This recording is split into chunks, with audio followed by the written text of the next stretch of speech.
Hey guys, welcome to Relatable. Super excited about today's interview with author and Senate candidate J.D. Vance. He is going to tell us why he's running, the things that he cares about. He's going to give us some really insightful analysis about the state of our country, the state of Middle America, the state of conservatism, and also a hopeful vision of where he thinks that we can go if we stand up and speak up about the things that we really care about. And so I'm super, super excited for you to listen to this conversation. He is awesome, and I know that you're going to get a lot out of this. So without further ado, here is J.D. Vance.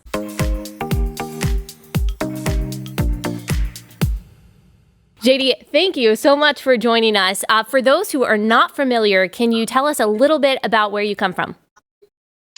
Yeah, so I grew up in Middletown, Ohio, which was a classic steel town in southwestern Ohio, and was raised by my working class grandparents, who my grandfather worked in the steel mill. My grandmother was a homemaker, and was able to live the American dream. Went from Middletown to the Marine Corps to Ohio State to Yale Law School. Now have a business here in Cincinnati with my wife and two beautiful boys, and think about my life and where I came from and the circumstances that I came from. And I almost just can't believe that I've been able to live such an incredibly charmed and good life. But it happened because this country's just been really good to me, and not just the country, but the state of Ohio, the people in my community. It was a good place. It was a rough place to grow up in some ways. We didn't have everything handed to us, but it was a sort of place I think that taught really important traditional American values about hard work and perseverance and dedication. And I'm glad that I grew up in that town, and glad that it gave me the lessons it did. Yeah, both my husband and I have been fans of you for a long time, and I loved your book. We both loved the movie. But when we finished the movie, we were really left with this very sad sense. Like, we felt very heavy, not because your story isn't inspiring, but because it is. But both of our families come from rural, working class Arkansas, Louisiana, middle Georgia. So even though our personal lives were different than your upbringing, we still felt like, going generations back, we really related to your story. And I think what made us feel sad was just the antipathy, the animosity that we see from, I guess you could just say, mainstream culture, or you could say media elites towards the white working class that also made us who we are, made you who you are. Can you talk about why you think that is? Why do you think that animosity exists, especially in a time where we're talking about white privilege and all of that? Can you give us just your analysis of where that seeming hatred comes from? Yeah, I've thought a lot about this, and I've experienced it very personally, because when my book came out in 2016, there was this brief period where even liberals were picking it up and I think responding very favorably to it. And then when the movie came out, which of course is a dramatization, but it's pretty much the same story, there was this really intense liberal reaction, like, how dare we tell a story about these white working class Americans? And I think that what it is that a lot of white working class folks, they don't fit the liberal narrative. If you're a left-wing thinker today, you want to assume that every black person is disadvantaged, every white person is privileged. And of course, there are a lot of black folks who are disadvantaged, but there are also a lot of white people who come from really tough circumstances. And instead of trying to understand those people, I think a lot of liberals want to put them into a box. They want to accuse them of having weird racial privilege, and they want to fundamentally ignore them and ignore the concerns that they have. I mean, look, my family, we're good people, we're hardworking Americans, but we've got problems. And I think if you're a liberal American, or at least a liberal elite, you don't like to even think about the fact that there might be some problems that are unique to the white working class community. You'd rather ignore them and have them shut up. And over the past 4 years, there has been an even bigger shift, I would say, because like you said, when the book came out, it was very well received among left-leaning journalists. The first few pages of the book are, praises from the Washington Post, from the New York Times, obviously from Oprah. And then, like you said, the movie comes out and all of a sudden it's, oh, well, this is still white privilege. And there was just this backlash that I guess it didn't surprise me. I think what surprised me more was looking back at the praise that it received just a few years ago and how much that has changed. What do you think has changed in just the past 5 years alone to get those kind of disparate reactions? Yeah, I think a lot of it is just politics, right? So in 2016, the world was shocked. Donald Trump was elected president of the United States. And you had a lot of well-meaning liberals who were just for a couple of weeks, and only a couple of weeks, trying to ask themselves, what did we miss? What did we not understand about the rest of the country? And then what happened is it was, well, these people are racist. That's why they voted for Trump. Or, well, they were idiots. That's why they voted for Trump. Or especially Russia, Russia, Russia, right? They were all tricked because Vladimir Putin bought $300,000 worth of Facebook ads. And that was, of course, really stupid. And there was no reason to think that people were motivated primarily by racism or by Vladimir Putin's Russia ads. But that almost became the narrative. And I think, just for me personally, like you may know, I was sort of a critic of Trump in 2016, and I became a more public supporter, not just of Trump, the person, but of conservative politics more broadly over the last few years. And I think a lot of liberals reacted negatively to me personally because maybe they didn't fully appreciate that I was not on their side politically. And so I think, unfortunately, a lot of the reaction to the book is all about politics. Even the praise from the book in 2016, people trying to be understanding, to the criticism of the book and the movie in 2020, it was like, we don't care about these people. We hate them. They're bad people. Let's ignore them. And here's this guy saying, well, we shouldn't ignore these people. These are American citizens. We should take them seriously. And you mentioned how your views on Trump have changed. You wrote a big article in The Atlantic, I think it was in 2016, talking about Trump and your negative views of him. Tell us what changed. We're talking about a lot of shifts in the past few years. Obviously, your views of Trump shifted a lot too. So tell us how that happened. I think for me, it was actually seeing the inside of a lot of elite corridors and recognizing how corrupt the ruling class really was. When Trump said, these people are all evil, they don't care about their country, my reaction was, that doesn't make a ton of sense. Like, maybe we should tone down the rhetoric a little bit. I don't agree with what these people are doing, but are they actually bad people? And I think one of the things that just spending time in a lot of these elite circles made me realize is that when Trump says a lot of our leadership doesn't actually care about the country, they actually look down on the country, he was actually being right. And I saw it more from the inside. And the more that I saw it from the inside, the more I recognized, look, I could be on the team of the people that I grew up around. I can defend their interests and defend their concerns, or I could be on the team of the liberal elites who are maybe going to bring a lot of money and prestige and power along with them, but they're always going to make me feel like I've sort of turned my back on my own people. And so for me, it was the fact that Trump was really respecting, he cared for, and he tried to fight for, and I think he had a lot of successes on behalf of a lot of white working class Americans, whereas the people who hated Trump, they were just really vicious, not just to Trump personally, but it became almost about his voters too. And to me, it's like, look, Trump did a good job, right? I mean, I think thinking people should change their mind when the facts change. I think Trump had a lot of successes in policy. I think he did a lot of good things for the people that I cared about. And I'm not too big of a person to say, yep, I didn't fully see it, I didn't fully appreciate it, but I think he did a good job, and I changed my mind. You get a lot of pushback, a lot of backlash on Twitter is what I see. Does it ever get to you that some of the same people who praised your book just a few years ago and maybe even hoisted you up as some kind of, working class hero now think that you have just spiraled into immorality and you are just as delusional as they think other Trump voters are? Does that ever bother you? Yeah, no, because I made the horrible, horrible mistake of supporting Donald Trump and speaking openly about it. No, it doesn't bother me. I mean, I think, look, politics is a game to these people, and it's a game they've been winning. And I want to push back, and I want to win the game on behalf of people that actually deserve to win, not on behalf of the elites in this country who I think really have plundered the greatest country in the world and feel no sense of sorrow about it. They feel no sense of remorse. And I think the reason they hate me is because I'm a guy who's standing and saying, look, you guys have misgoverned this country. You have not served the people that you're supposed to serve very well. And I don't care that they hate me. And in fact, I take it as a bit of a badge of honor. One of the things that was interesting about Trump is, and again, this is part of why my thinking on him changed, is he made a lot of the right enemies. A lot of the people who were most responsible for screwing this country up hated Donald Trump.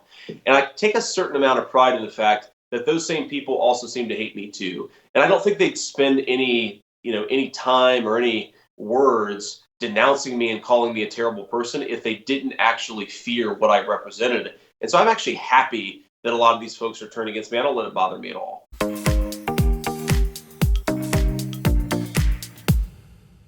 All right, let me take a quick break from that awesome conversation to tell you guys about one of my favorite sponsors, and that is Annie's Creative Woman Club. So I know that the summer can be really tough if you've got a bunch of kids running around who need to be entertained, need to get their energy out. Sometimes you just need some time to yourself to rejuvenate, to restore, and to rest, but you also want to be productive during that time. You don't just want to, atrophy your mind by scrolling through Instagram.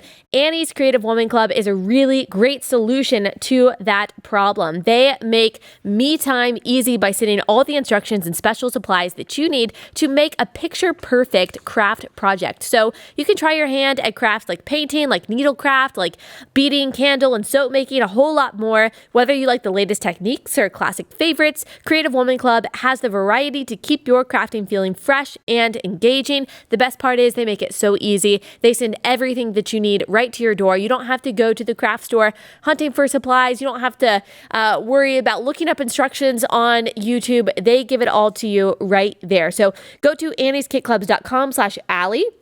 When you do, you'll save 50% on your first kit. That's annieskitclubs.com/Allie for 50% on your first kit today. That's annieskitclubs.com/Allie.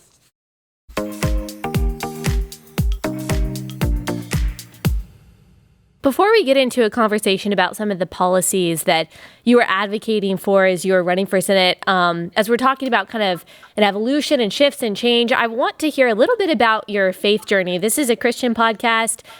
You are a professing Catholic, I believe. I'm Reformed Protestant, so a lot of differences, but I'm sure a lot of similarities too. And I think my audience would be interested to hear just how you came from the background that you did to being a Catholic today. I know that your grandmother had a big influence on you for faith in general. My grandmother did too, a very strong influence in my life in a variety of ways. Tell us a little bit more about that journey and how you came to profess the faith that you have today. Yeah, absolutely. So before I answer, I want to get a plug in for the website. If folks are interested, go to jdvance.com to follow what we're doing. But for me, I think I came, like you said, my grandma was a very devout Christian. She was a woman of contrast. She had a very foul mouth on her. She cursed like a sailor, but she was a deeply committed Christian, and that was an important part of the way that I grew up. And I think like a lot of kids who go off to college, they sort of feel the pressure to conform a little bit, and they recognize that people who take their faith seriously are themselves looked down upon, I think, by a lot of our elites in our university system and just in the liberal world more broadly. And I think I let that pressure, even though it wasn't explicit to me, I let that pressure get to me a little bit. And I started to internalize this idea that if I wanted to be a smart person, if I wanted to be the sort of person who could fit in with these crowds, that I had to cast my faith aside along with a lot of other things. And I think that faith journey really was about recognizing that so many of the lessons that the Christian faith taught me and taught my grandma were really valuable as I started to think about, getting married and having a family.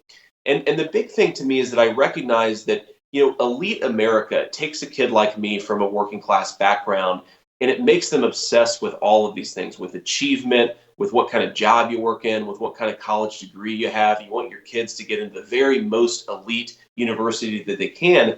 And I started to think to myself, are all of these obsessions, are all of these concerns about where I go to school and where I get a job at, are these actually making me a good person? Are they making me the type of man who's going to be a good husband and a good father? And I recognized that it wasn't actually. It was making me obsessed with credentials and outward markers of success, but it wasn't actually making me a better person. It wasn't giving me a whole lot of character.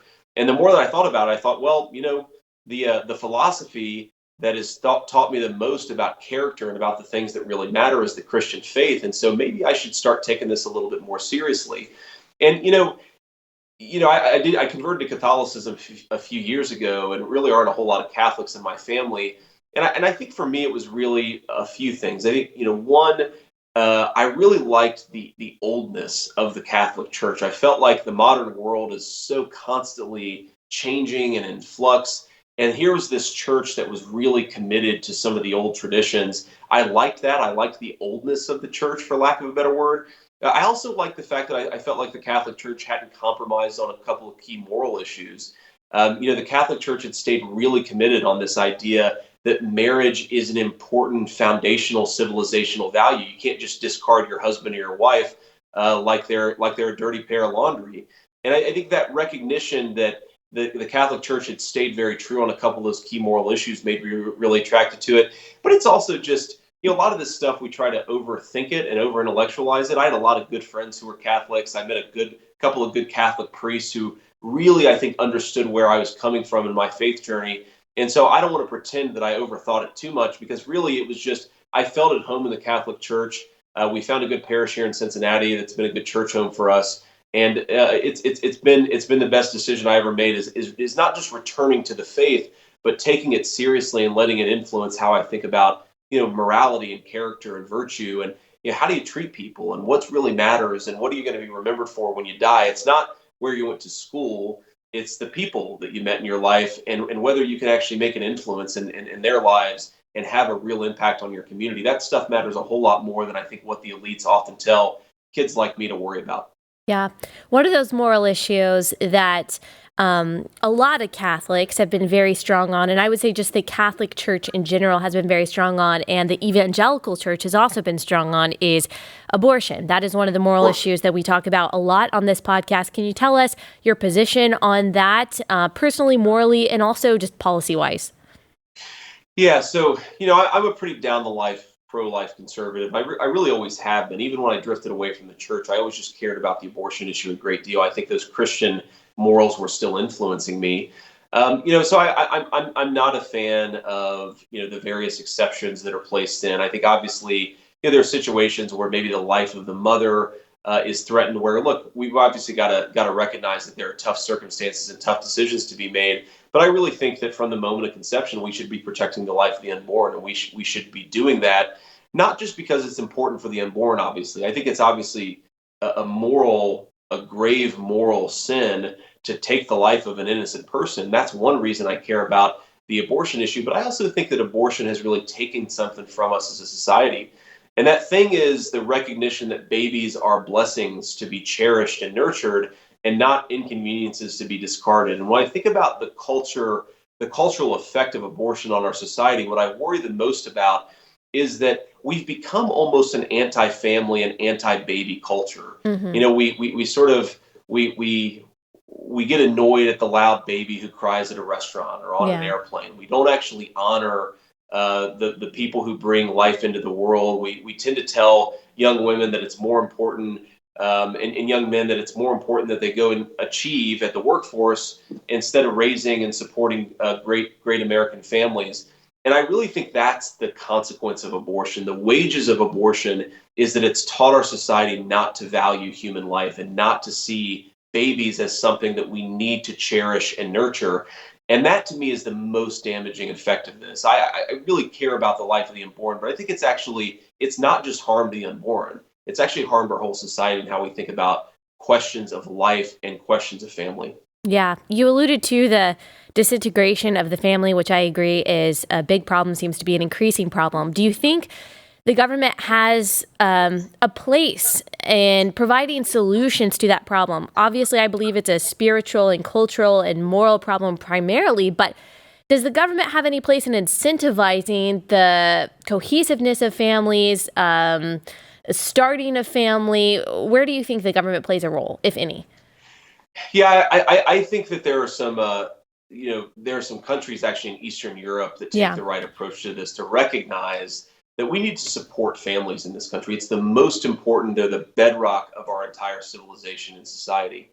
And so, look, at America, we actually penalize people. We make them pay a higher marriage penalty when they get married than when they're single. And we make it harder for people to start and form families. I'm a big believer that, look, if you have 2 or 3 kids in this country, maybe you should pay a lower income tax rate than people who have no children. Maybe we should actually actively encourage the formation of families. I think that's a good idea. And by the way, if you don't have babies, you don't have families, you're not going to have a country after 30 or 40 years. Western Europe is learning this the hard way. Japan is learning this the hard way. So I agree with you. It is a spiritual, a moral, a cultural problem. But I think the government can send a signal to people to say, look, we honor families, we honor children, we want people to have successful, healthy families. And if there are ways that we can help out financially to make it easier to do that and to send a signal that we're a pro-family society in the process, I'm all for it. Mm-hmm. one of the big issues that I see you talking about a lot is big tech. Tell us why this is something that you care about so much and why other people should care about it. Sure. Yeah, so I've seen the inside of the technology industry. I've worked in the technology industry for much of my professional life, and I just think these companies are too powerful. They're too powerful economically. I think they suck a lot of talent and a lot of money away from more productive, more important sectors of our society. Just to take an example, there are neuroscientists at Facebook right now who make a ton of money literally figuring out how to make our children more addicted to their applications. Mm-hmm. Well, those neuroscientists could be working on solving out Alzheimer's or curing brain disease. And I think what Silicon Valley has become is such an economic behemoth that it's sucked away a lot of the talent away from more important sectors of our economy. The bigger thing I worry the most about is that Silicon Valley has turned into the total monopolist in the flow of information in our country. You cannot say anything, you cannot even think the wrong thoughts without the approval of Silicon Valley. And if you think about what happened after January 6th, Twitter, Facebook, all of these platforms kicked the sitting president of the United States off their platforms. I mean, how is it acceptable that in the world's oldest constitutional republic, we're not allowing the president of the United States access to his people, his citizens? He can't communicate with them directly because of something 4 or 5 monopolists in Silicon Valley have decided they want to do. That to me is just totally unacceptable. And it's of course not just the president of the United States. It's, the crazy conspiracy theory that maybe the Chinese coronavirus came from a Wuhan lab. You weren't allowed to talk about that a year ago. There are a lot of my friends who've been put in Facebook jail for circulating basic conservative viewpoints, but they're not allowed to share those viewpoints with their friends and family. We just have to decide, do the people in this country control the flow of information? Do we have a First Amendment? Or does the First Amendment take a knee to Silicon Valley? I think the First Amendment shouldn't take a knee to anybody or to any platform or any company. And so to do that, to really give effect to the First Amendment, I think we have to break up these companies. We have to reduce the power they have in our whole country.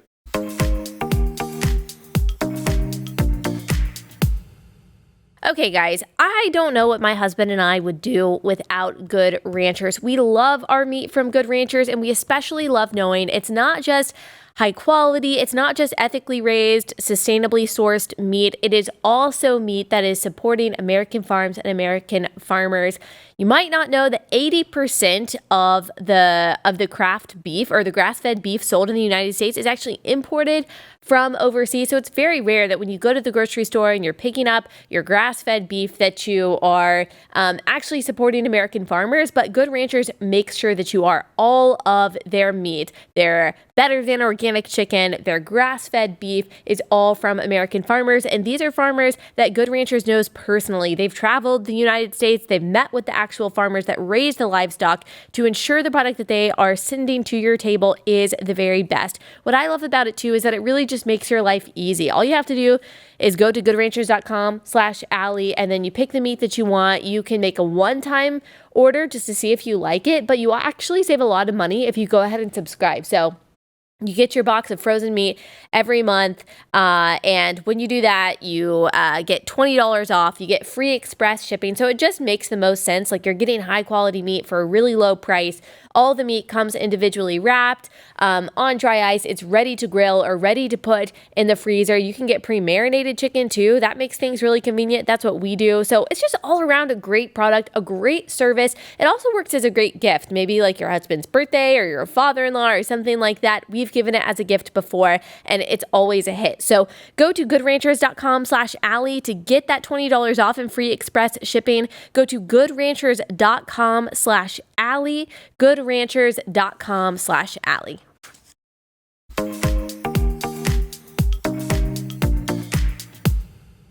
I think this represents a real evolution in the thoughts of a lot of conservatives, myself included, who was definitely the person a couple years ago who was saying, you know what, private companies do what they want to do. I'm a conservative. I don't believe the government should step in. It's not a violation of the First Amendment unless it's the government. But I've seen a lot of people kind of change their minds on that, myself included. And I almost just wonder if that is representative of a bigger shift in general for conservatism, that we're starting to think about how we actually use the government rather than only thinking about limiting the government. We're thinking, okay, well, the government might actually play a role here and in other ways that we didn't previously think about. And I'm curious to know if you agree. I think you do, because I think I heard you recently say that the right is terrified of using power. Do you think people are waking up to that and are starting to shift their thinking about the role of the government from a conservative perspective? Yeah, I do agree with that. And I think that, look, the government exists. And very often the government is not going to take a neutral position. We see this, for example, with critical race theory, which is really coming from two government funded institutions, our public schools and our universities. That's Hmm. what's driving this movement to teach American children that they come from a racist and terrible country. I think conservatives, too often, we don't want to get involved in what the government should be doing. We don't want to talk about what our children should actually be learning in schools. And so we kind of disconnect ourselves from it. And we say, well, look, these are private decisions. These are not government decisions. But at the same time, the government is making these decisions whether we like it or not. Tech is another great example. We saw just last week, I believe, Biden and the White House press secretary, Jen Psaki, basically threatening the social media companies with censorship unless those companies did what the government wanted them to do. So very often what's going on is the government is an actor, the private sector is an actor, and there's an unholy alliance between the two of them, where if we don't recognize that and we're not willing to use the government to accomplish conservative ends, we find ourselves just abandoning the playing field and letting our enemies control everything, not just the corporations and the private sector, but the government too. Look, the Constitution gives the people the power in this country. I do not want an overbearing government. I think limited government principles are very important. But if four tech monopolies are controlling what the president of the United States is allowed to say, it's time for the government to do something about that. That's what the Constitution gives the people the power through our constitutional republic to do, is to break these companies up, to control them so that they don't control us. Yeah.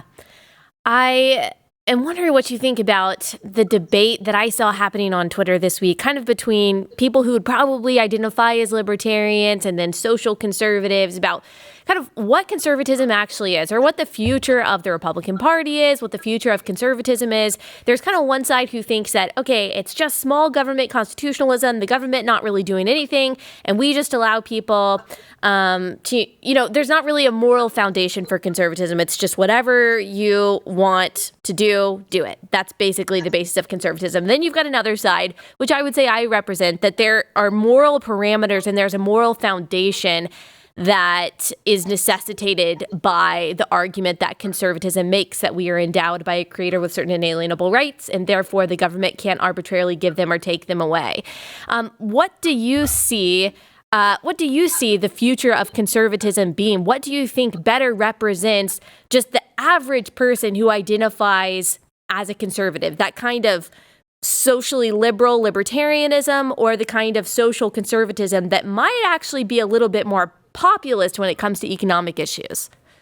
Yeah, I think it's a very perceptive question. I mean, I personally believe, and look, I got into politics because I care a lot about the social and cultural issues, right?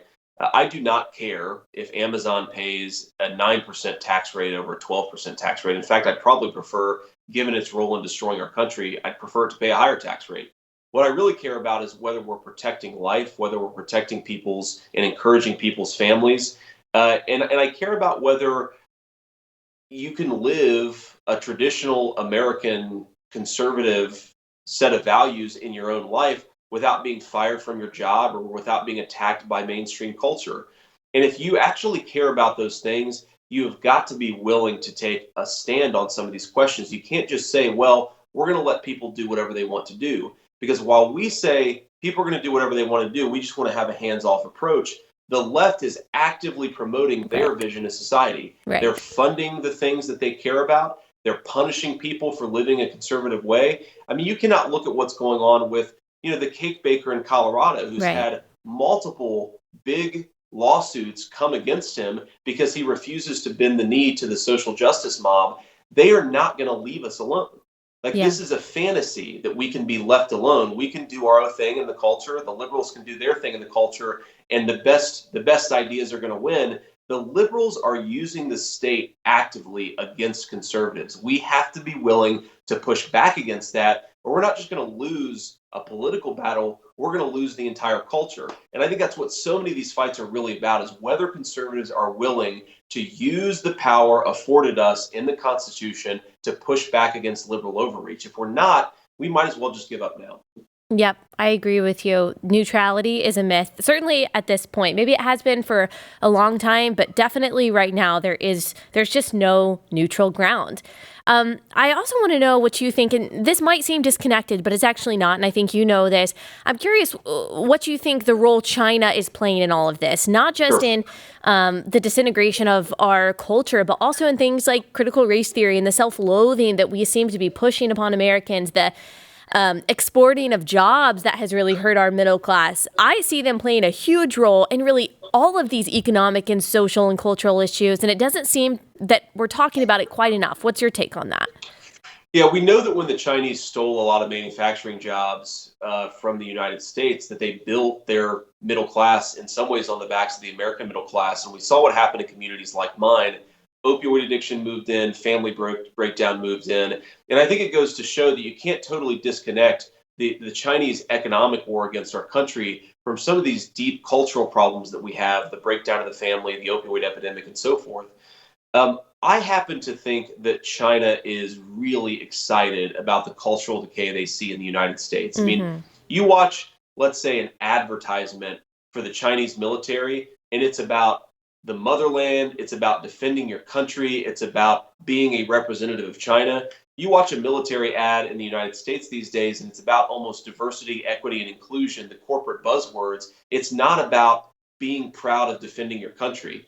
And there are all of these ways in which the Chinese have effectively infected American society using a lot of their economic power. So just one example, you cannot make a movie in Hollywood right now that is explicitly critical of China, because then the Chinese won't let that film have access to their markets. So the Hollywood studios won't make as much money. Well, what that's basically meant is that the Chinese censorship regime is now infecting Hollywood movie studios here in the United States. When we said we were going to have free trade with the Chinese, what we really thought is that we were going to export American values to the Chinese. What is actually happening is we're importing Chinese values into the United States. It's a disaster for our people.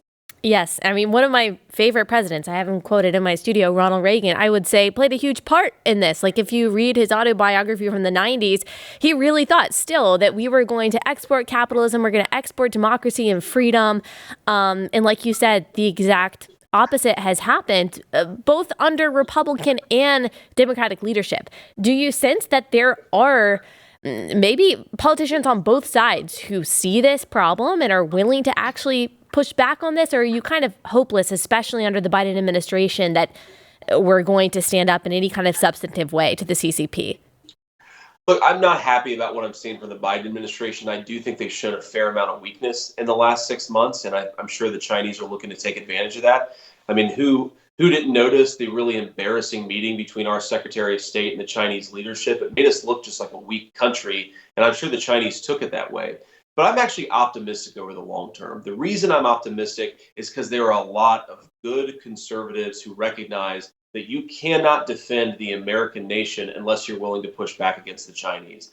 Push back against the Chinese cultural censorship, push back against the Chinese economic warfare that's making it impossible for good Americans to work in the middle class. This is, to me, the fight of the next 30 or 40 years in this country. And I'm actually really hopeful, Allie, because I think a lot of folks, you, me, a lot of others are woken up to how crazy this is that we're going to let China control what kind of country we live in. The final point I got to make on this China issue is the Chinese have completely controlled not just the middle class manufacturing jobs, but the manufacturing of goods that we rely on.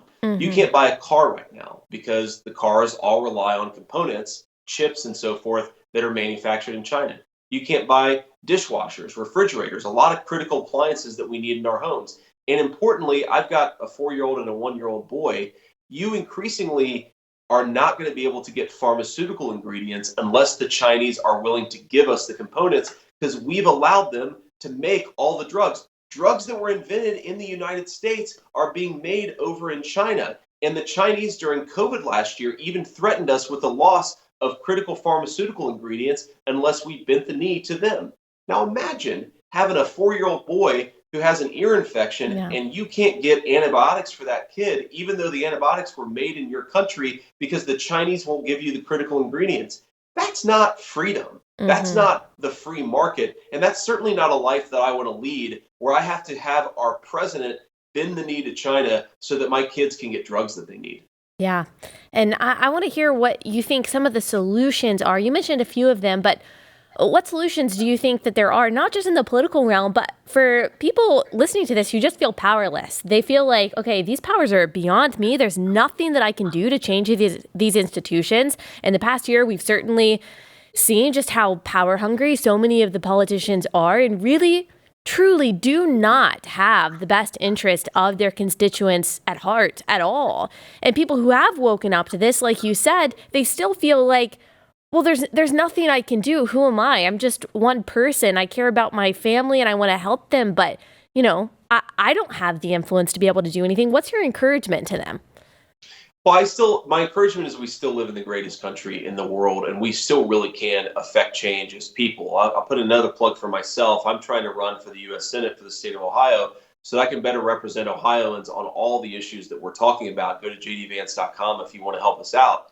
But look, you're seeing even at the local level, people really getting involved and engaged. And I talked to people even yesterday, a woman who's thinking about running for local school board in Chillicothe, Ohio, because she doesn't want her children to be taught that she comes from a racist country, and she doesn't want her children to be taught that there's no difference between boys and girls. So Hmm. she's thinking about running for school board to change that. I met a few other people yesterday who they're not going to run for school board, but they're maybe going to help her out. They're going to go knock on some doors. They're going to get some literature out there so that people know what she stands for. They're going to host a fundraiser so that she can actually resource that campaign. Look, there's a lot of work to do, Yeah. but I don't want people to be discouraged by that. I want people to feel invigorated by that, because what an honor and what a blessing it is to live in the greatest country in the world at a time when we actually need patriots to stand up and push the levers of power to make this a country that's worth giving on to our children and grandchildren. Look, there's a lot to do, and sometimes I know that people get discouraged by it. But I look at everything that's going on. I look at the way that the conservative movement is waking up to how powerful not just the government, but some of these big corporations are. I see people taking over school boards so that their children aren't indoctrinated from a very young age. And I see a real beginning of a movement that I think can save this country. So my message to people is, don't get discouraged, get involved. And there are a lot of ways to get involved out there. Local organizations, national campaigns, do not get discouraged. Yeah, and don't take for granted either how much influence you can have by supporting people who are running to represent you like you are. And I know that you would say that every little bit of support of your campaign helps. So can you tell people just a little bit more about your campaign? Like, give us your pitch, give us your top priorities, and then again, tell us how we can best support you. Yeah, so look, the campaign is pretty simple and straightforward. It's oriented around this very basic idea that you should be able to live a good life in this country. And that's an economic thing. You should be able to have a good job if you work hard and play by the rules, but you should also be able to raise your children in the values that you hold dear. You should not have them go to school and learn that the country you were taught to love is actually an evil place. You should not have them have your children taught that they're not allowed to speak their mind, they're not allowed to profess their faith without having consequences at their college, at their schools, at their jobs, their workplaces, and so forth. And so our campaign is oriented around the idea that we can actually take this country back. We can push back against the ideologues who are making it impossible for people to live their dreams, but also to speak their mind. And that's the simple idea behind this campaign. So look, we're going to break up the big tech companies that are making it hard for people to speak their mind. We're going to fight back against the crisis at the southern border. We're going to double the number of border enforcement agents that we have there so that we don't have thousands of pounds of fentanyl and heroin coming Yeah. into our communities. We're going to fight the Chinese from poaching our manufacturing jobs. And we're going to fight the universities that are indoctrinating our children, our university students, who then go on and indoctrinate our public school children after they get out, teaching them that their country is fundamentally a bad place and that it was founded by terrible racist people. Like, we're going to do all these things. And to your point earlier, we're actually going to pass legislation. We're going to use the power of the constitutional republic to defund the institutions that are making it harder for people to live their dreams, to fund new institutions that are making it easier for people to live their dreams. And we're going to actually fight the governments and the tech monopolies that are making it hard for normal people to live a good life in this country they call their own. Yeah. Republicans have been a big disappointment to a lot of conservatives. Not every Republican. Of course, I vote Republican. I think most of the people that listen to my podcast do, but we are continually disappointed by them just being unwilling to actually advocate for the people that they say that they're representing. I really hope and I truly do pray that you are a part of this new generation, new class of politicians who changes that, who actually wants to get in and get stuff done. I know it's easier said than done for sure, but I believe you, and I think that the agenda that you've set forth represents the cares and the concerns of a lot of people, myself included. So thank you for taking this up, taking this responsibility. Courage begets courage, and you have a lot of courage for doing this. You've got a lot of pushback. People out there are scared to be called a racist, to be called a bigot, to be called all different kinds of names that they know don't represent them. And they have to see people standing up in the midst of that pushback anyway, and to double down on the things that you believe in, and you're doing that. So I appreciate that. Can you tell us one more time how we can support you? Absolutely. So the easiest place to go to is jdvance.com, because we need two things. We need financial support, and everything matters. $5, $10, these things really, really matter and show that we're getting some momentum. But we also need volunteers inside the state of Ohio, especially, but all across the country, people who are willing to talk to their friends about us, to knock on doors for us, to do some phone banking for us. Again, there are real ways to get involved. And if you want to get involved in this campaign, go to jdvance.com, and we can use all the help we can get. Thank you so much, JD. I really appreciate you taking the time to talk to us. Thanks, Allie. Appreciate it.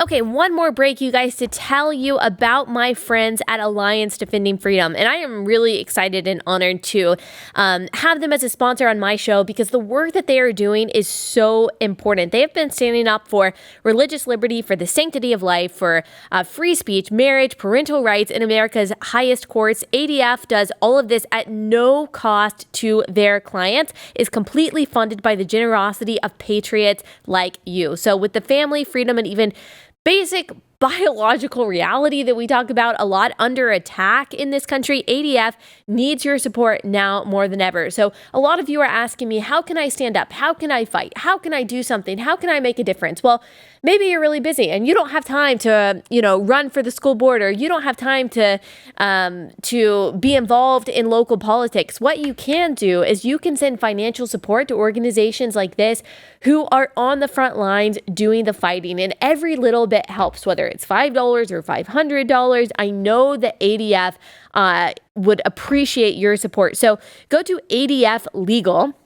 That's adflegal.org/Allie, and get your copy of ADF's ebook titled Generational Wins, absolutely free, to discover why fighting for what's right isn't just important for today, but how it impacts our nation for generations to come. So go to adflegal.org/Allie. That's adflegal.org/Allie.